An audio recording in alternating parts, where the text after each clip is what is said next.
Breaking tonight, America's largest health care provider could be in for a major shakeup.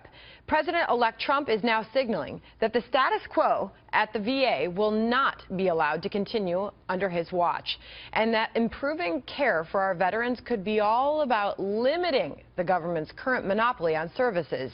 Peter Ducey has the latest from inside President-elect Trump's Mar-a-Lago estate, where key meetings on the VA took place just yesterday. Hey, Peter.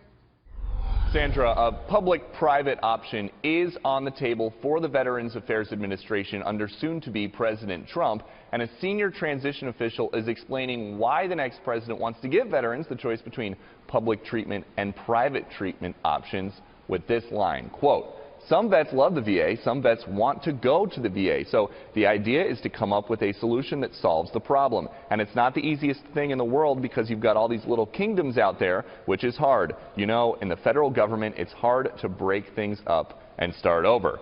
And now the president-elect is also talking about why a private option is appealing to him. I don't want to see veterans waiting in line for 2 weeks. And, you know, in many cases they have a minor illness, and it takes so long to see a doctor, it turns out to be a major illness and beyond that. And I don't want to see that anymore. So we'll see what happens. We don't have many other details yet, and this is a shift that some major veterans groups have signaled they will not like. But it fits with the final promise of a 10-point plan listed on a website laying out the president-elect's positions. Number 10 says, quote, "Ensure every veteran has the choice to seek care at the VA or at a private service provider of their own choice. Under a Trump administration, no veteran will die waiting for service."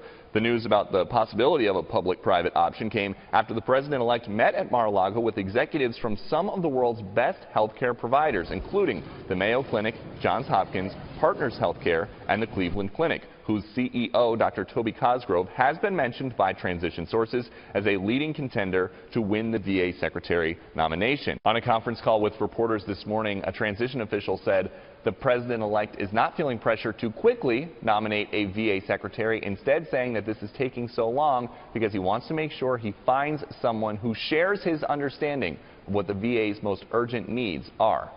Sandra? All right, thank you, Peter Ducey. Joining me now with more, a powerful panel for you tonight. Mark Thiessen served as chief speechwriter to President George W. Bush and as a Fox News contributor. Nomiki Konst is the host of The Filter on Sirius XM Progress and an investigative reporter at the Young Turks. And Guy Benson is a political editor at townhall.com and a Fox News contributor. Good to see all of you tonight. Mark, is it a good idea to shake up the whole system? It absolutely is a good idea. And look, what Trump is proposing here, and again, it seems to be very early in the process, but it's not particularly new or controversial. In 2014, Congress passed and President Obama signed the Veterans Choice Act, which allows veterans who live more than 40 miles away from a VA facility or have been waiting in line for more than 30 days to go to a private doctor. So what Trump seems to be talking about is dramatically expanding that to more veterans. And I think it's a great idea. It's very much like school choice. So under school choice, if you like your public school, you can stay in your public school. But if you're stuck in a failing public school, you're not forced to stay there anymore. You get a voucher. You can go to a private or parochial school and get your kids the education they need. It's the same idea with veterans choice, where if you're a veteran, you love your VA hospital, you love your VA doctor, you get to keep it. But if you're stuck in one of these VA hospitals where there are long wait times and you're not getting the care you need, you get to go to a private citizen. It's a 2-minute decision, and the first minute's for coffee. We ought to do it. And Nomiki, it shouldn't be a huge shock that changes are coming. Donald Trump promised this on the campaign trail, and we know it's a problem. As Peter Ducey just reported, some vets love the health care that they receive at the VA. Many hate it. Something needs to be done. He identified that. He won the election.